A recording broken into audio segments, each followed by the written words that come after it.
Okey Aira, berapa banyak kau bencikan ex kau? Dia cakap I miss you. Saya bacakan surah Yasin sebab saya dah anggap dia dah mati.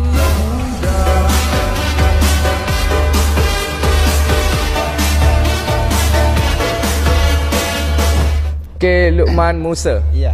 Berapa banyak kau bencikan ex kau? Semalam ex saya minta get back, tapi saya cakap maaf, awak dah tak secantik dulu.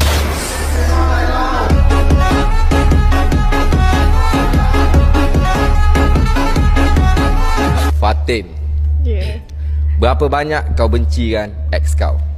Dia ingat dia dah berjaya curang dengan perempuan lain. Tapi dia tak tahu saya skandal bapak dia.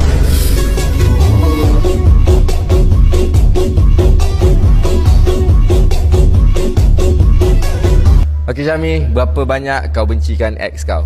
Saya tak pernah benci dia, tapi saya rindu.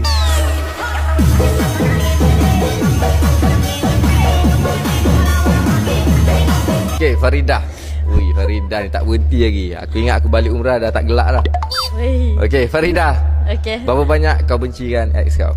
Semalam ex saya ajak ketemu. Saya pun cakap, Safa yang handsome pun aku reject, apatah lagi mu.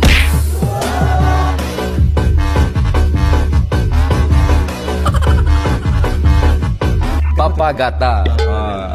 Berapa banyak kau bencikan ex kau? Saya tak benci pun. Sebab tanpa dia, saya takkan belajar erti disakiti macam mana.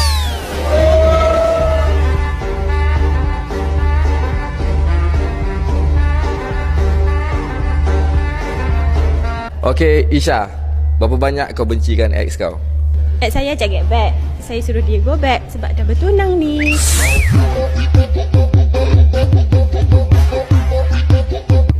Berapa banyak kau bencikan ex kau?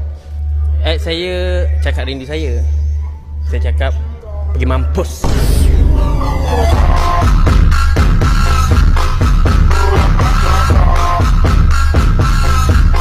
Ika.